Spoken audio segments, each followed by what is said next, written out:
എല്ലാവരെയും ഒത്തിരി സ്നേഹത്തോടെ ശാലോം ടി വിയുടെ ഹെവൻലി മെലഡീസിലേക്ക് സ്വാഗതം ചെയ്യുന്നു. വർഷങ്ങളായിട്ട് ഒത്തിരി സങ്കടങ്ങളോ ബുദ്ധിമുട്ടുകളോ എന്തെങ്കിലുമൊക്കെ അസ്വസ്ഥതകൾ വരുമ്പോൾ എനിക്കൊത്തിരി ഇഷ്ടമുള്ള ഒരു അഭിഷേകമുള്ള ഗാനമുണ്ട്. അതെനിക്ക് മാത്രമല്ല, എന്നെ ശ്രവിക്കുന്ന, എന്നെ കാണുന്ന നിങ്ങൾക്കൊക്കെ അറിയപ്പെടുന്ന, നിങ്ങൾക്കൊക്കെ അത്ര പ്രിയപ്പെട്ടൊരു ഗാനമുണ്ട്. അങ്ങേ തിരുമുറിവുകളിൽ എന്നെ മറക്കേണമേ, അങ്ങേ തിരുഹൃദയത്തിൽ എന്നെ ഇരുത്തേണമേ, എല്ലാം എനിക്കെൻ്റെ ഈശോ. നമ്മൾ അത്രമേൽ നെഞ്ചിൽ വെച്ചൊരു ഗാനമാണ്. ഈ പാട്ട് കേൾക്കുമ്പോഴായിക്കോട്ടെ, എപ്പോഴൊക്കെ നമ്മൾ പാടുമ്പോഴായിക്കോട്ടെ, നമുക്ക് ലഭിക്കുന്നൊരു അഭിഷേകം, ഈശോ ഇങ്ങനെ ചേർത്ത് വയ്ക്കുന്നൊരു അനുഭവം, നമ്മളൊക്കെ അത് അനുഭവിച്ചിട്ടുള്ള. ഇന്ന് നമ്മുടെ ഒപ്പം ആയിരിക്കുന്നത് ഏറെ പ്രിയ ബഹുമാനപ്പെട്ട ലൂയി മരിയദാസച്ചനാണ്. ഈ ഗാനം, ഈ സുന്ദരമായ അഭിഷേകമുള്ള ഗാനം പ്രിയപ്പെട്ട മരിയദാസച്ചൻ്റെ ആണെന്ന് എനിക്ക് തോന്നുന്നു പലർക്കും അത് അറിയത്തില്ല. എനിക്ക് തോന്നുന്നത് ഇതൊരു നല്ലൊരു എപ്പിസോഡ് തന്നെയായിരിക്കും. കാരണം നമ്മൾ പാടുന്ന പല പാട്ടുകളുടെ പിന്നിലുള്ള കരങ്ങൾ ആരാണെന്ന് നമുക്കറിയത്തില്ല. അതുപോലെ തന്നെ ഞാൻ അച്ഛ ഈ ഫ്ലോറിൽ വരുമ്പോഴാണ് ഈ സുന്ദരമായ ഗാനം അച്ഛൻ എഴുതിയതാണെന്ന്, ആ കരങ്ങളാണ്, വിശുദ്ധ കരങ്ങൾ അതിൻ്റെ പിന്നിലെന്ന് കേട്ടപ്പോഴുള്ളൊരു സന്തോഷവും സ്നേഹവും അഭിമാനവും പറഞ്ഞറിയിക്കാൻ വയ്യ. നമുക്ക് പ്രിയപ്പെട്ട മരിയദാസച്ചൻ്റെ വിശേഷങ്ങളിലേക്ക് നമുക്ക് കൂടുതൽ പ്രവേശിക്കാം. ഒത്തിരി സ്നേഹത്തോടെ ശാലോം ടി വിയുടെ ഈ ഹെവൻലി മെലഡീസിലേക്ക് അച്ഛനെ സ്നേഹത്തോടെ സ്വാഗതം ചെയ്യുകയാണ്.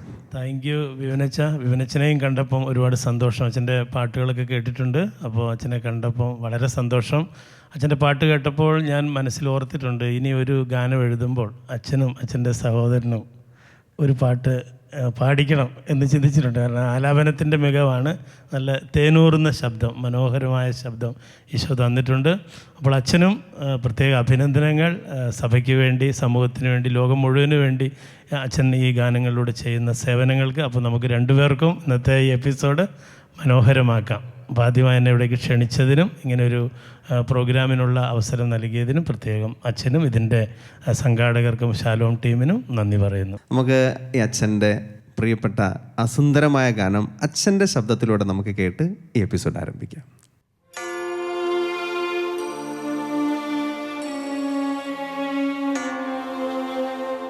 അങ്ങേ തിരുമുറിവുകളിൽ എന്നെ മറക്കേണമേ, അങ്ങേ തിരുഹൃദയത്തിൽ എന്നെ ഇരുത്തേണമേ,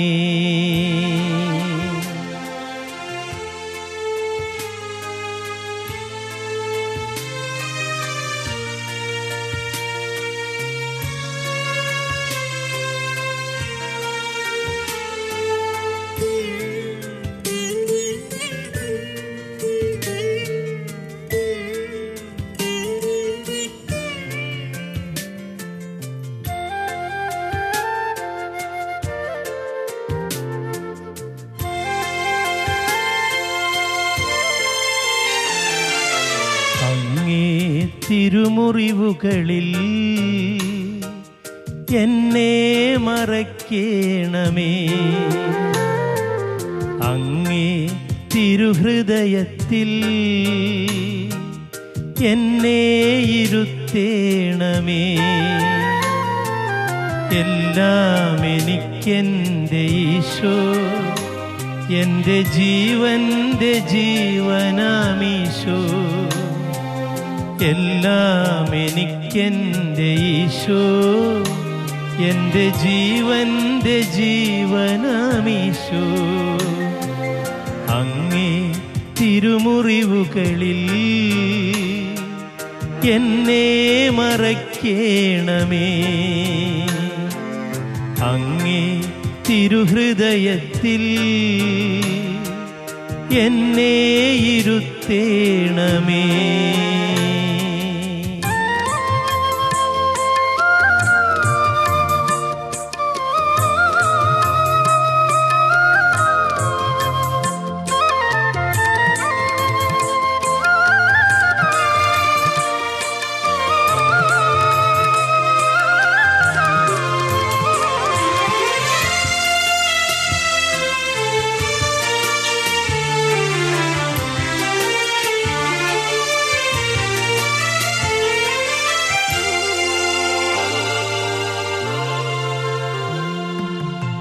രാജാധിരാജൻ കാലിത്തൊഴുത്തിൽ മനുജനായി തീർന്നതിൻ രഹസ്യമെന്തേ? പാപീദാസന് പാധേയമാകാൻ തിരുവോസ്തിയായതിൻ രഹസ്യമെന്തേ?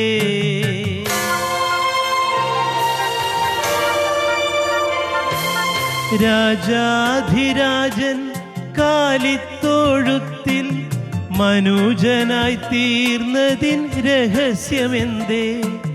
പാപീദാസന് പാധേയമാകാൻ തിരുവോസ്തിയായതിൻ രഹസ്യമെന്തേ? അറിയില്ല നാഥ, ഒന്നെനിക്കറിയാം, സ്നേഹം സ്നേഹം സ്നേഹമെന്ന്. അറിയില്ല നാഥ, ഒന്നെനിക്കറിയാം, സ്നേഹം സ്നേഹം സ്നേഹമെന്ന്.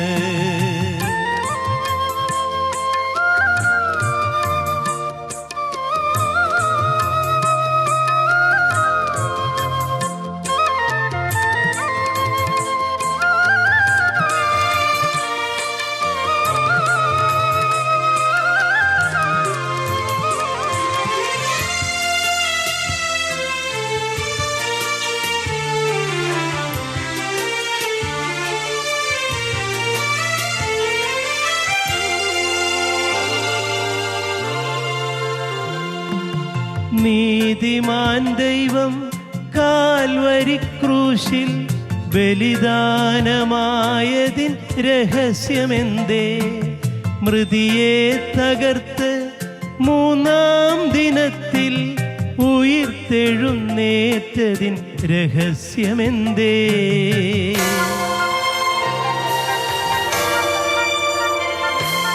നീതിമാൻ ദൈവം കാൽവരി ക്രൂശിൽ ബലിദാനമായതിൻ രഹസ്യമെന്തേ? മൃതിയെ തകർത്ത് മൂന്നാം ദിനത്തിൽ ഉയിർത്തെഴുന്നേറ്റതിൻ രഹസ്യമെന്തേ? അറിയില്ല നാഥ, ഒന്നെനിക്കറിയാം, സ്നേഹം സ്നേഹം സ്നേഹമെന്ന്. അറിയില്ല നാഥ, ഒന്നെനിക്കറിയാം, സ്നേഹം സ്നേഹം സ്നേഹമെന്ന്. അങ്ങേ തിരുമുറിവുകളിൽ എന്നെ മറയ്ക്കേണമേ. അങ്ങേ തിരുഹൃദയത്തിൽ എന്നെ ഇരുത്തേണമേ. എല്ലാം എനിക്കെൻ്റെ ഈശോ, എൻ്റെ ജീവൻ്റെ ജീവനാമീശോ. എല്ലാം എനിക്കെൻ്റെ ഈശോ, എൻ്റെ ജീവൻ്റെ ജീവനാമീശോ. അങ്ങേ തിരുമുറിവുകളിൽ എന്നെ മറയ്ക്കേണമേ. അങ്ങേ തിരുഹൃദയത്തിൽ എന്നെ ഇരുത്തേണമേ.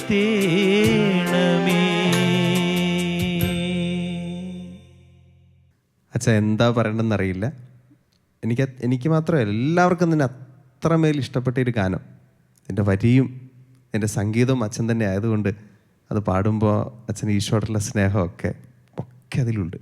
വളരെ വളരെ മനോഹരമായിട്ടുള്ള. ഇത് 15 വർഷമായി ഈ പാട്ട് ഇറങ്ങിയിട്ട്. പക്ഷെ എനിക്ക് തോന്നുന്നത് ഓരോ വർഷം കഴിയും തോറും പുതുമയേറിക്കൊണ്ടിരിക്കുന്ന ഒരു അഭിഷേക ഗാനമാണ് വെച്ചാൽ. ഈ ഗാനത്തിനെ പറ്റി ഇതെങ്ങനെ രൂപം കൊണ്ടു, ഇതിന് വിശേഷങ്ങളൊക്കെ ഒന്ന് പറയാം വെച്ചാൽ. ഞാനൊരു പാട്ട് എഴുതുകയോ സംഗീതം പഠിക്കുകയോ ഒന്നും ചെയ്തിട്ടുള്ള ഒരാളായിരുന്നില്ല. ഇപ്പോൾ പിന്നെ പാട്ടുകളൊക്കെ കുറച്ചിങ്ങനെ പഠിക്കാൻ പരിശ്രമിക്കുന്നുണ്ട്. ശാസ്ത്രീയമായിട്ടും കുറച്ച് പരിശീലനമൊക്കെ ചെയ്യുന്നുണ്ട്. പക്ഷേ ഞാൻ ആദ്യം എൻ്റെ സെമിനാരി ജീവിതത്തിലേക്കാണ്. ഞാൻ ചെറുപ്പകാലത്ത് ഇങ്ങനെ സെമിനാരിലൊക്കെ ചേരുന്നതിന് മുമ്പ് നമ്മളിങ്ങനെ പുതിയ കാസറ്റുകളൊക്കെ ഇറങ്ങുമ്പോൾ നമ്മളിങ്ങനെ അതൊക്കെ എടുത്ത് നോക്കും. അപ്പോൾ നമ്മുടെ ചെറുപ്പത്തിലൊരു ചിന്ത എന്ന് പറഞ്ഞാൽ, പണ്ട് പള്ളികളിൽ പാട്ട് റെക്കോർഡ് വെക്കൂലേ. അപ്പോൾ നമ്മുടെ കുർബാനയ്ക്ക് ഞാൻ സത്യത്തിൽ വിചാരിച്ചത് നമ്മുടെയൊക്കെ പള്ളിയുടെ അവിടെ ഒരു പിന്നെ ഇങ്ങനെ ഒരു മാവിൻ്റെ മുകളിലായിരുന്നു ഈ കോളാമ്പി വെച്ചിരുന്നത്. എൻ്റെ വിചാരം ഇത് മാവിൻ്റെ പൊക്കത്താര് പാടും. നമ്മൾ കൊച്ചുകുട്ടിയായിരിക്കും, രാവിലെ മാവിൻ്റെ പുറത്തുനിന്നാണ് മുകളിൽ നിന്നാണ് ഈ പാട്ട് വരുന്നത്. അപ്പോൾ ഇങ്ങനെ നമുക്ക് ഇതെല്ലാം ഇങ്ങനെ ഇലയൊക്കെ ആയതുകൊണ്ട് ഇതിങ്ങനെ എല്ലാം ഇങ്ങനെ അടഞ്ഞേക്കും. അപ്പോൾ അങ്ങനെ ആദ്യം മാവേലെ പാട്ട് കേട്ടിട്ടാണ് നമ്മുടെ ഒരു പാട്ടിൻ്റെ ഓർമ്മയെന്ന് പറയുന്നത്, ചെറുപ്പകാലം മുതൽ അങ്ങനെ. അപ്പം അന്ന് സ്വന്തമായിട്ടൊന്നും വീട്ടിലൊന്നും ടേപ്പ് റെക്കോർഡറൊന്നും. വീട് എവിടെയാണ്? വീട് ഞങ്ങൾ ആദ്യം താമസിച്ചിരുന്നത് ഇരിട്ടി കീഴ്പ്പള്ളി മാങ്കോട് എന്ന് പറഞ്ഞ ഒരു ഇടവകയായിരുന്നു ആദ്യം. പിന്നെ ഇപ്പോൾ പുറവയിൽ, ഉളിക്കൽ പുറവയിലേക്ക് മാറി. ആദ്യം അവിടെയായിരുന്നു. അപ്പോൾ അത് അങ്ങനെ ഒരു ഓർമ്മയുണ്ട്. പിന്നെ ഈ കാസറ്റുകളൊക്കെ ഇറങ്ങുമ്പോൾ ഇതിൻ്റെ കവറും പടവും പിന്നെ പാട്ടുകാരുടെ ഇതൊക്കെ നമുക്ക് ഭയങ്കര ഒരു അന്നേ ഒരു നമ്മുടെ ഉള്ളിലെ ഇതിങ്ങനെയുള്ള കാര്യങ്ങളോടൊരു വലിയ താല്പര്യമുണ്ട് ഉള്ളിൽ. അപ്പോൾ ഇത് പഠിക്കണം എന്നുള്ള വലിയൊരു ആഗ്രഹം ഉണ്ടായിരുന്നു. പക്ഷേ നമ്മുടെ ആ സാഹചര്യത്തിൽ അങ്ങനെ ഒരു പഠിക്കാനുള്ള സാധ്യത വളരെ കുറവായിരുന്നു. കൊണ്ടായിരുന്നു ക്ലാസിക്കൽ മ്യൂസിക്കിനൊക്കെ ക്ലാസ്സുകളുണ്ടായിരുന്നു, വലിയ ഫീസായിരുന്നു. അപ്പോൾ അത് ബുദ്ധിമുട്ടായിരുന്നു. അതുകൊണ്ടാണ് ഞാൻ ഇന്ന് ഒരു അക്കാഡമി തുടങ്ങി. ഇന്നിപ്പോൾ അതിൽ 110 കുട്ടികൾ പഠിക്കുന്നുണ്ട്. അപ്പോൾ അവർക്ക് വിശേഷങ്ങൾ കൂടുതൽ അറിയാനുണ്ട്. നിർദ്ദിഷ്ട ഫീസില്ല, അവർക്ക് ഇഷ്ടമുള്ള പോലെ ഒരു ഗുരുകുല വിദ്യാഭ്യാസം പോലെയാണ്. ഗുരുവിന് കൊടുക്കുക, അതായത് എന്തെങ്കിലും ഒരു ദക്ഷിണയായിട്ട് കൊടുക്കുക, അങ്ങനെ ഒരു ഇതാണ് ഉള്ളത്. ഓരോരുത്തർ അവർ കുട്ടികൾ പഠിക്കുന്നുണ്ട്. അങ്ങനെ സ്റ്റാർട്ട് ചെയ്യാൻ കാരണം ഇതാണ്, ഈ ഒരു ഓർമ്മയാണ്. നമുക്ക് ചെറുപ്പകാലത്ത് പഠിക്കാൻ പറ്റില്ല. അപ്പോൾ നമ്മൾ ഗ്രാമങ്ങൾ കേന്ദ്രീകരിച്ചാണ് ഈ പരിശീലന അക്കാദമി ക്ലാസ്സുകൾ തുടങ്ങിയിരിക്കുന്നത്. അപ്പോൾ അത് ഒരു യൂണിറ്റ് നന്നായിട്ട് പോകുന്നുണ്ട്. അങ്ങനെ അതിൻ്റെ വിശേഷങ്ങളിലേക്ക് വരാം. അപ്പോൾ ഈ പാട്ടിങ്ങനെ സെമിനാരി 10ാം ക്ലാസ് കഴിഞ്ഞപ്പോൾ ചേർന്നു. അപ്പോൾ ഞാൻ എൻ്റെ സംഗീത ജീവിതം പരിശുദ്ധ അമ്മയ്ക്ക് സമർപ്പിച്ചു. എന്തെങ്കിലും അപ്പം സെമിനാരിയിലൊക്കെ കൊച്ചു കൊച്ചു വരികൾ എഴുതി ഇങ്ങനെ പാരഡി ഗാനങ്ങൾ എഴുതും, പാടും. അപ്പോൾ കൊയറിലെന്നും താളം തെറ്റായിരുന്നു, കൊയറിലെല്ലാം കുളമായിരുന്നു. അപ്പോൾ പക്ഷേ കൂട്ടുകാരൊക്കെ പറയും, സിസ്റ്റേഴ്സൊക്കെ വന്നിട്ട് പറയും, പാട്ടൊക്കെ തെറ്റി പോയാലും പറയും നല്ല പാട്ടായിരുന്നു എന്ന് പറഞ്ഞു. നമുക്കൊരു ശ്രുതിയും പോയാലും നല്ല പാട്ടാണ്. അതെ, കോൺഫിഡൻസ് തരും സിസ്റ്റേഴ്സ്. അവർ വന്ന് അഭിനന്ദനങ്ങൾ പറയും. പിന്നെ മാതാപിതാക്കളൊക്കെ ആയാലും നമ്മൾ പറയും. അപ്പോൾ തെറ്റ് അതിനെ അങ്ങനെ അവർ പ്രൊജക്റ്റ് ചെയ്യത്തില്ല, നല്ല കാര്യങ്ങൾ എടുത്തെടുത്ത് പറയും. അങ്ങനെ ഒരു കോൺഫിഡൻസ് കിട്ടിയ അങ്ങനെയാണ് കുറേശ്ശെ ഇങ്ങനെ വന്നത്.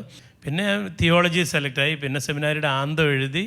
പിന്നെ സെമിനാരിയിൽ നിന്നാണ്, വടവായൂർ സെമിനാരിയുടെ കാൽവരി ചാപ്പലിൽ നിന്നാണ് ഈ അങ്ങേ തിരുമുറിവുകളിൽ എന്ന പാട്ട് മുതൽ രൂപം കൊണ്ടത്. അപ്പോൾ അങ്ങനെ പിന്നെ സെമിനാരി സമയത്ത് ഫ്രീ ടൈമുകളിൽ പ്രാർത്ഥിക്കും, അമ്മയോട് ജപമാലയിൽ പ്രാർത്ഥിക്കും. പിന്നെ ജപമാല ഉണ്ടാക്കിയ ആളുകൾക്ക് കൊടുക്കുമായിരുന്നു. കുറേ ജപമാല ഇങ്ങനെ അതിൻ്റെ കുരുവൊക്കെ വാങ്ങിച്ച് ആളുകൾക്ക് കൊടുക്കുമായിരുന്നു. അപ്പോൾ കൂട്ടുകാരൊക്കെ പ്രദേശത്തൊക്കെ ഇങ്ങനെ പള്ളികളിൽ പോകുമ്പോൾ ജപമാല പാസ്റ്ററിന് വേദാന്തം പഠിപ്പിക്കാനൊക്കെ പോകുമ്പോൾ ജപമാല ചോദിച്ച് അവർക്ക് കൊടുത്തു വിടുമായിരുന്നു. അപ്പം അങ്ങനെ മാതാവിനോട് ചേർന്നുള്ള ഒരു ജീവിതമായിരുന്നു എൻ്റെത്. കുറേ കാര്യങ്ങൾ പറയാനുണ്ട്. നമുക്ക് ഈ പാട്ടിനെ പറ്റി ഒന്ന്. പാട്ട് എങ്ങനെയാണെന്ന് ചോദിച്ചാൽ, ഞാൻ കുറച്ച് പാട്ടുകളൊക്കെ ഇങ്ങനെ എഴുതാൻ തുടങ്ങിയപ്പോൾ പ്രോത്സാഹിപ്പിക്കാൻ തുടങ്ങി. നമ്മുടെ ഫീസ്റ്റിനൊക്കെ എഴുതാൻ തുടങ്ങിയപ്പോൾ നല്ല പ്രോത്സാഹനങ്ങളൊക്കെ നൽകാൻ തുടങ്ങി. അങ്ങനെ ഞാൻ ഈ പാട്ടിങ്ങനെ ഒരു ദിവസം മുഴുവനും പ്രാർത്ഥനയിലായിരുന്നു. അതൊന്ന് ഒരു കുർബാന, രാസകുർബാനയൊക്കെ ഉണ്ടായിരുന്നു. അപ്പോൾ അന്നത്തെ ദിവസം മുഴുവൻ പ്രാർത്ഥനയായിരുന്നു. അതങ്ങനെ ഞാൻ എന്നിട്ട് വന്ന് ചാപ്പൽ, കാൽവരി ചാപ്പൽ എന്ന് പറഞ്ഞ ചാപ്പലുണ്ട് വടവായൂർ സെമിനാരി മുകളിൽ. അവിടെ ഇങ്ങനെ ഇരിക്കുന്ന സമയത്ത് എനിക്കിങ്ങനെ ഈശോ ഇങ്ങനെ ഡയറി എടുക്കാൻ പറയുന്നു. ഞാനിങ്ങനെ ഡയറി എടുത്തപ്പോൾ ഇങ്ങനെ ആദ്യം ഈ പാട്ടിങ്ങനെ ആയിരുന്നു, അങ്ങേ തിരുമുറിവുകളോരോന്നും, അങ്ങനെയായിരുന്നു അതിൻ്റെ, എന്നെ കാണിക്കണമെന്നായിരുന്നു. പിന്നീട് അതിങ്ങനെ മാറ്റിയാണ് അങ്ങേ തിരുമുറിവുകൾ എന്നെ മറയ്ക്കണം. അപ്പോൾ ഇനി ഞാനിങ്ങനെ പ്രാർത്ഥിച്ചുകൊണ്ടിരിക്കുമ്പോൾ എനിക്കൊരു ഈശോ ഒരു വിഷൻ തന്ന്, ഫ്രാൻസിസ് അസീസി ഇങ്ങനെ ഈശോ ഇങ്ങനെ കുരിശിൽ നിന്ന് കരങ്ങൾ ഊരിയിട്ട് ഫ്രാൻസിസ് അസീസിയെ ഇങ്ങനെ ചേർത്ത് പിടിക്കുന്ന ഒരു ചിത്രമാണ് കിട്ടിയത് ഇത് എഴുതുമ്പോൾ. അപ്പോൾ ഞാനിങ്ങനെ ചിന്തിച്ചു, ഈ അസീസി എന്തായിരിക്കും ഈശോയോട് പറഞ്ഞിരിക്കുന്നത്? അപ്പോൾ അതാണ് നിൻ്റെ തിരുമുറിവുകൾ എന്നെ ഇങ്ങനെ മറയ്ക്കണമേ. പിന്നെ എനിക്ക് മനസ്സിലായി വിശുദ്ധരുടെ ഒക്കെ പ്രാർത്ഥനകൾ ഇതായിരുന്നു എന്ന് പിന്നീട് മനസ്സിലായി. അൽഫോൺസാമ്മയുടെ പ്രാർത്ഥന അങ്ങനെയാണ് തുടങ്ങുന്നത്, അങ്ങയുടെ തിരുഹൃദയത്തിലെ ഒരു പരമാണുവാകുവാൻ, അങ്ങനെ ഒരു പ്രാർത്ഥനയാണ് വരുന്നത്. പിന്നീടാണ് അതെനിക്ക് മനസ്സിലായത്. അങ്ങനെ അതങ്ങ് എഴുതി കഴിഞ്ഞ് 4 വരി അങ്ങ് ആദ്യം കിട്ടി. പിന്നെ എല്ലാം എനിക്കെൻ്റെ ഈശോ, എൻ്റെ ജീവൻ്റെ ജീവനാം ഈശോ എന്നുള്ള വരി അത് കഴിഞ്ഞ് എഴുതിയത്. പിന്നെ എൻ്റെ ഒരു ഓർമ്മയിലേക്ക് പരിശുദ്ധ കുർബാനയുടെ ഒരു ഓർമ്മയാണ് വന്നത്. ചെറുപ്പകാലത്ത് നമ്മൾ ഇങ്ങനെ അത് ഈ കാസറ്റ് ഇറങ്ങിയ സമയത്ത് ഒരു കടയിൽ പോയിട്ട് ഒരു അമ്മച്ചി ചോദിച്ചെന്നാണ്, ആ സ്നേഹം സ്നേഹം സ്നേഹം എന്നിങ്ങനെ പറഞ്ഞുകൊണ്ടിരിക്കുന്ന ഒരു പാട്ടുണ്ടല്ലോ. അങ്ങനെയൊക്കെ കുറേ കോമഡികളുണ്ട് പിന്നീട് ഈ പാട്ടുമായിട്ട് ബന്ധപ്പെട്ടിട്ട്. ഓരോ ഭാഗങ്ങളാണ് ഓരോരുത്തർ ഇഷ്ടപ്പെടുന്നത്. കാസറ്റിന്റെ പേരെന്തായിരുന്നു? കുരിശുമായി കൂടെ വരാൻ, അങ്ങനെ ഒരു ഇതായിരുന്നു. അപ്പോൾ അങ്ങനെ അത് ഇറങ്ങിയത് അങ്ങനെ. അപ്പോൾ ഞാൻ ഈ പാട്ട് എഴുതി വെച്ചപ്പോഴത്തേക്കും പല സ്ഥലങ്ങളിൽ പാടും ഇതിങ്ങനെ, ഈ പാട്ടിങ്ങനെ. അപ്പോൾ പലർക്കും അത് ഇഷ്ടപ്പെട്ടു, നല്ല പാട്ടാണെന്ന് പറഞ്ഞു. അങ്ങനെ പിന്നെ ഈ ഫ്രാൻസിസ് അസീസിയുടെ ഇങ്ങനത്തെ ഇത് അത് കഴിഞ്ഞിട്ട് പിന്നെ ചെറുപ്പത്തിൽ ഈ അമ്മ പള്ളി കൊണ്ടുപോകുമ്പോൾ നമുക്ക് ദിവികാരനും തരുമ്പം നമ്മൾ മുട്ടുകുത്തി നിൽക്കും. തിരി ഇങ്ങനെ രണ്ട് വശങ്ങളിൽ പിടിക്കും. മുട്ടുകുത്തി എന്നാണ് ഈശോയെ സ്വീകരിക്കുന്നത്. അപ്പോൾ നമ്മൾ ആ വീട്ടിൽ ചെന്നിട്ട് നമുക്ക് കിട്ടത്തില്ല, നമ്മൾ കുർബാന സ്വീകരിക്കാത്തതുകൊണ്ട് കിട്ടത്തില്ലല്ലോ. അപ്പോൾ നമ്മൾ വീട്ടിൽ ചെല്ലുമ്പോൾ അച്ഛൻ വരുമ്പോൾ നമ്മളും നാക്ക് നീട്ടും അമ്മയുടെ അടുത്ത് നിന്ന്. അപ്പോൾ അച്ഛനിങ്ങനെ പറയുമ്പോൾ അമ്മയോടൊപ്പം ഇങ്ങനെ ചോദിക്കും, അമ്മ എന്താണ് പള്ളിയിൽ ഇങ്ങനെ ഒരു വെള്ളയപ്പം കൊടുക്കുന്നത്, നമുക്ക് കിട്ടാത്തത്. അപ്പോൾ അമ്മ പറയും, മോനെ അത് വെള്ളയപ്പം അല്ല, അതിനകത്ത് ഈശോയെ, നമ്മുടെ ഈശോ അതിനകത്തുണ്ട്. അപ്പം അമ്മയ്ക്ക് നിന്നോട് സ്നേഹമുള്ളപ്പോൾ അമ്മ പറയല്ലേ, എനിക്ക് സ്നേഹം കൊണ്ട് നിന്നെ കടിച്ച് തിന്നാൻ തോന്നുന്നു എന്ന് അമ്മ പറയാറില്ലേ. അന്ന് പറഞ്ഞപ്പോൾ ഈശോയ്ക്ക് നമ്മളോട് ഭയങ്കര സ്നേഹം വന്നപ്പം നമുക്ക് കടിച്ചു തിന്നാൻ വേണ്ടി ഈശോ അപ്പമായതാണ് അമ്മ. സിമ്പിളായിട്ട് അങ്ങ് പറഞ്ഞു. സുന്ദരം. അമ്മ നമുക്ക് ഈശോയെ കടിച്ചു തിന്നെ അത്രയും സ്നേഹിക്കാൻ പറ്റും ഈശോയെ നമുക്ക്, അതുകൊണ്ടാണ് അങ്ങനെ ഈശോ പറഞ്ഞത് എന്ന് പറഞ്ഞു. അപ്പോഴാണ് ഞാനത് വരികൾ എഴുതിയപ്പോൾ അപ്പോൾ ഞാൻ ചോദിച്ചു, അമ്മ എങ്ങനെ ഈശോ നമ്മുടെ അപ്പച്ചനെ പോലെയൊക്കെ രൂപമല്ലേ, അങ്കിളിനെ പോലെയൊക്കെ മനുഷ്യനല്ലേ അമ്മേ, പിന്നെ എങ്ങനെ ഈശോ ഇങ്ങനെ അപ്പമായി മാറുന്നത് ചോദിച്ചപ്പോൾ അമ്മ പറയും, എൻ്റെ പൊന്നുമാനെ നീ എന്നെ ചോദ്യം ചോദിച്ച് വെറുതെ ബുദ്ധിമുട്ടിക്കാതെ, എനിക്കതൊന്നും അറിയാൻ മേലടാ.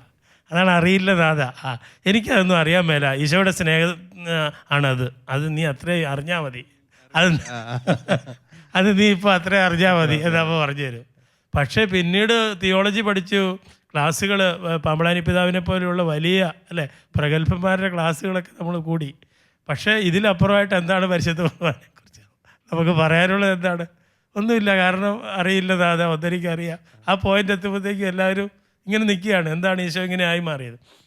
അമ്മ പറഞ്ഞു തന്നെ ആ ദൈവശാസ്ത്രം സിമ്പിളായത് അത് പാട്ടിലൂടെ അങ്ങനെ എഴുതി.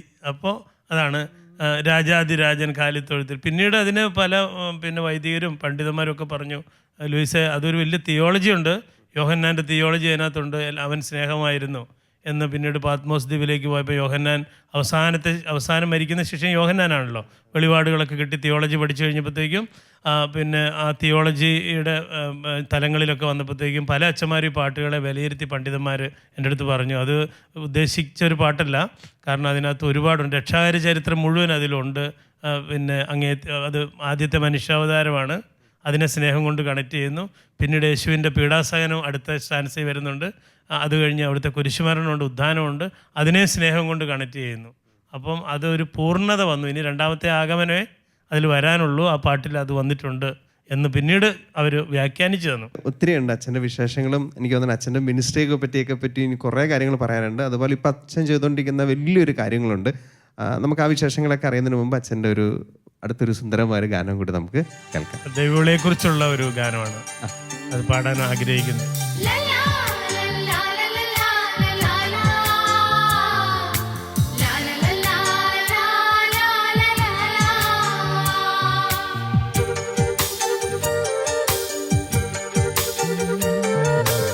എല്ലാം നിന്ദാനമല്ലേ എന്നീശോ, ജീവിതവും നിന്ദാനമല്ലേ, എല്ലാം നിന്ദാനമല്ലേ എന്നീശോ, ജീവിതവും നിന്ദാനമല്ലേ. എന്റെ മോഹവും എന്റെ സ്വപ്നവും എന്റെ ഗാനവും എൻ പ്രതീക്ഷയും എല്ലാം നിന്ദാനമല്ലേ എന്നീശോ, ജീവിതവും നിന്ദാനമല്ലേ.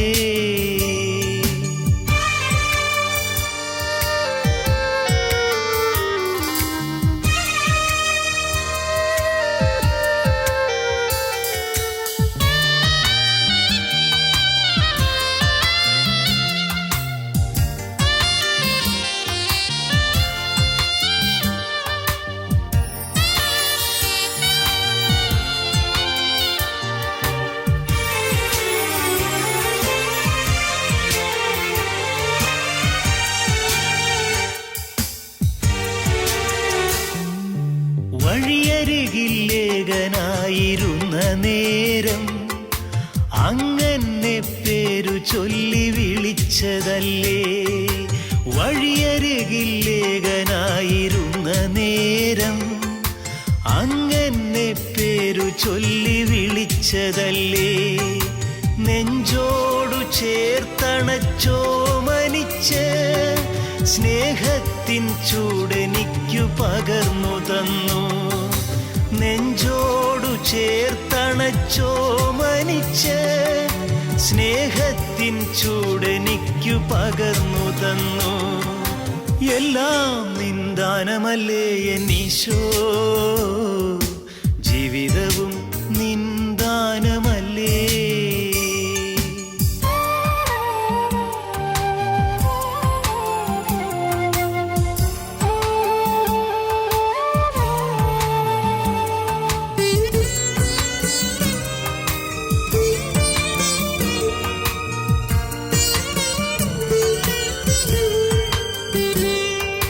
കുരിശെടുത്ത് തോളിൽ വച്ചു കൂടെ നടക്കാൻ കൃപയെനിക്കു നൽകണേ തമ്പുരാനേ.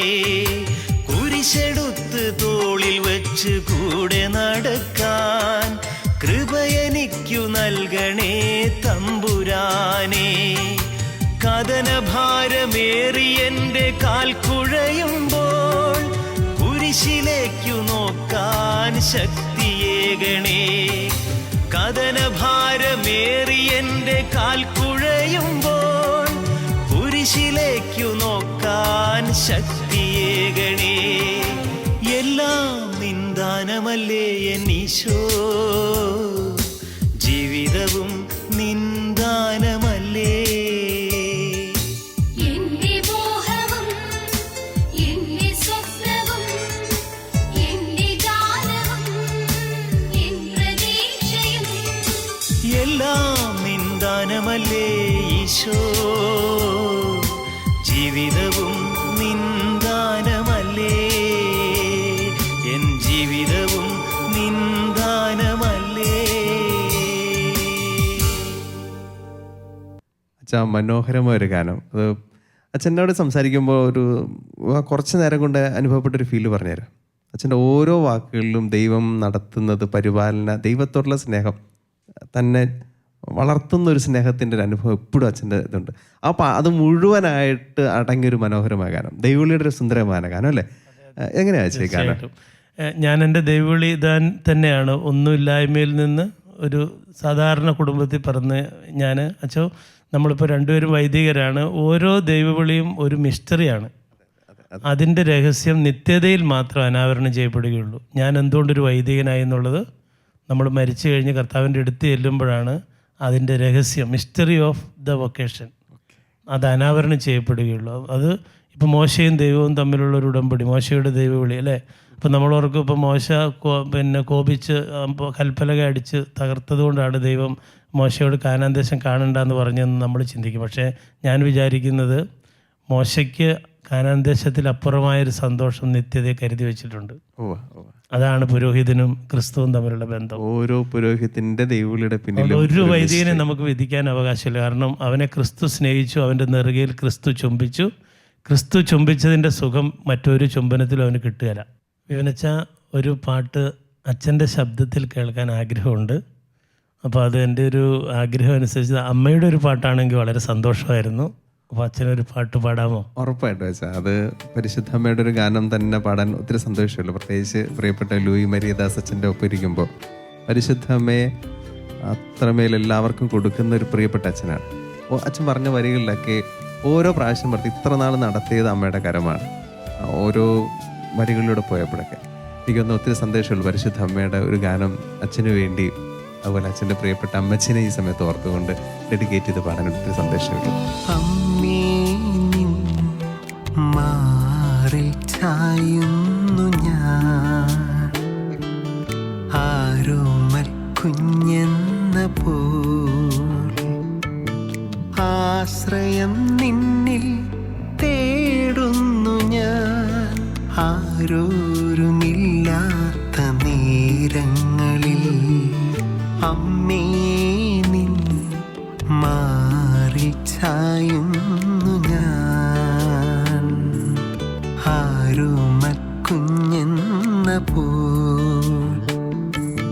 ആശ്രയം നിന്നിൽ തേടുന്നു ഞാൻ ആരോരുമില്ലാത്ത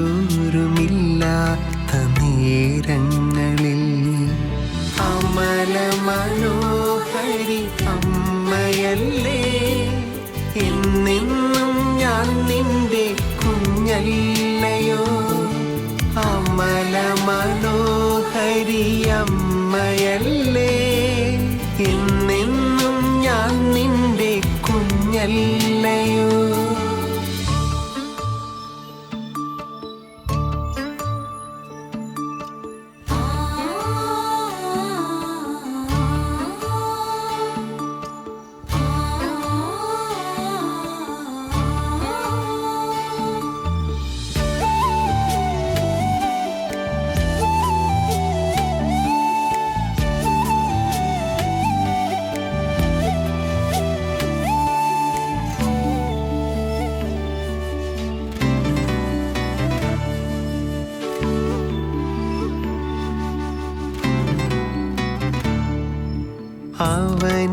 അവനിലേഖനായി കേഴുന്നോരൻ അഴലിൻ്റെ ആഴങ്ങൾ നീക്കിടണേ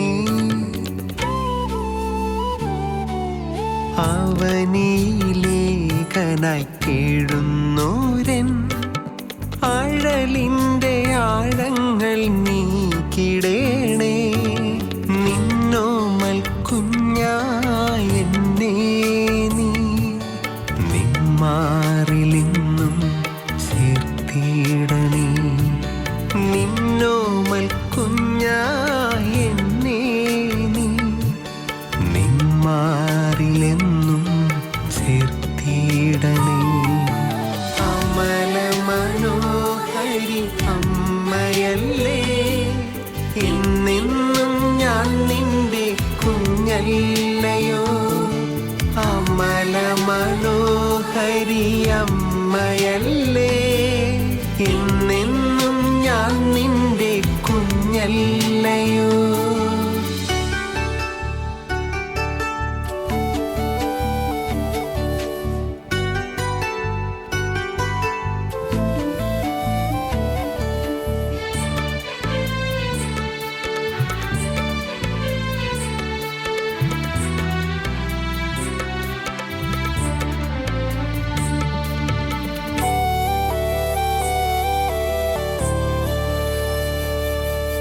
ആർത്തനായി കേടുന്നു നിൻ മുൻപിലായി ആലംബമായി നീ വന്നിടണേ ആർത്തനായി കേഴുന്നു നിൻ മുൻപിലായി ആലംബമായി നീ വന്നിടണേ സ്വർഗീയ രാജ്ഞി പാരിൻ്റെ നാഥേ നിൻചാരത്തിനെ ചേർത്തിടണേ സ്വർഗീയ രാജ്ഞി പാരിൻ്റെ നാഥേ നിൻചാരത്തിനെ ചേർത്തിടണേ അമ്മേ നിൻ മാറിൽ ചായുന്നു ഞാൻ ആരോമൽ കുഞ്ഞെന്ന പോലെ ആശ്രയം നിന്നിൽ തേടുന്നു ഞാൻ ആരോരുമില്ലാത്ത നേരങ്ങളിൽ. നമ്മുടെ പ്രിയപ്പെട്ട ലൂയി മരിദാസച്ചൻ്റെ കൂടുതൽ വിശേഷങ്ങളുണ്ട്. അദ്ദേഹം ഇപ്പോൾ ചെയ്തുകൊണ്ടിരിക്കുന്ന ഒരു മ്യൂസിക് മിനിസ്ട്രി ഉണ്ട്. അതുപോലെ അദ്ദേഹത്തിൻ്റെ മനസ്സിലുള്ള കുറേ കാര്യങ്ങളുണ്ട്. വളരെ മനോഹരമായ കുറേ ജീവിത അനുഭവങ്ങളുണ്ട്. ഇതൊക്കെ വരുന്ന എപ്പിസോഡുകളിൽ പ്രിയപ്പെട്ട ലൂയി മരിദാസച്ചനിലൂടെ അച്ഛൻ്റെ സുന്ദരമായ ഗാനങ്ങളും അനുഭവങ്ങളൊക്കെ നമുക്ക് കേൾക്കാനുണ്ട്. അതുവരെ ഈ എപ്പിസോഡ് ഇവിടെ പൂർത്തിയാകുകയാണ്. ഒരിക്കൽ കൂടി ഒത്തിരി സ്നേഹത്തോടെ ഷാലോം ടിവിയുടെ ഹെവൻലി മെലഡീസിൻ്റെ പേരിൽ എല്ലാവർക്കും ഒത്തിരി സ്നേഹത്തോടെ ഹൃദയപൂർവ്വം നന്ദി. അങ്ങേ തിരുമുറിവുകളിൽ എന്നെ മറയ്ക്കേണമേ, അങ്ങേ തിരുഹൃദയത്തിൽ എന്നെ ഇരുത്തേണമേ. എല്ലാം എനിക്കെൻ്റെ ഈശോ, എൻ്റെ ജീവൻ്റെ ജീവനാമീശോ.